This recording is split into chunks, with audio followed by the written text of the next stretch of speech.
ایک مولوی میں کیا مولوی صاحب اگر کوئی بندہ فوت ہو جائے تو میت کا بوسہ لیا جا سکتا ہے یا نہیں؟ کہنے لگا ہاں میت کا بوسہ لینا جائز ہے۔ اچھا میں کوئی دلیل بھی ہے آپ کے پاس؟ کہنے لگا ہاں بخاری میں حدیث آتی ہے۔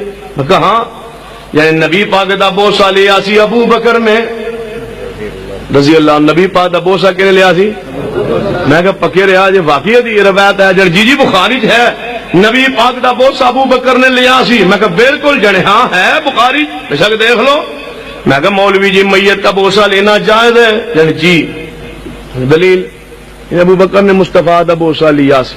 میں کہا مولوی صاحب پھر ذرا غور کرے میت کا بوسہ لینا جائز ہے؟ کہنے لگا جی۔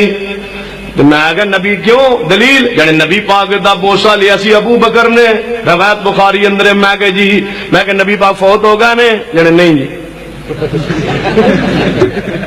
امام بخاری تیری عظمت، امام بخاری نے باب بھی بڑا عجیب بنے ہے، میت کا بوسہ لینے کا جواز، نیچے حدیث روایت لائے صدیق نے مصطفیٰ کا بوسہ لیا، اور امام بخاری ثابت کی کرنا چاہتے نالے بوسہ نالے انکا میتن انکا میتن و انہم میتون۔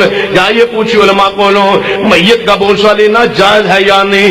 یہ کبھی جائز دلیل منگو، کبھی گا ابو بکر نے مصطفیٰ دا بوسہ لیا، یہ مصطفیٰ دا بوسہ لیا مانو کیا وما محمد الا رسول قد خلت من قبل الرسل افئن مات او قتل انقلبتم على اعقابكم ومن ينقلب على عقبيه فلن يضر الله شيئا وسيجزي الله الشاكرين۔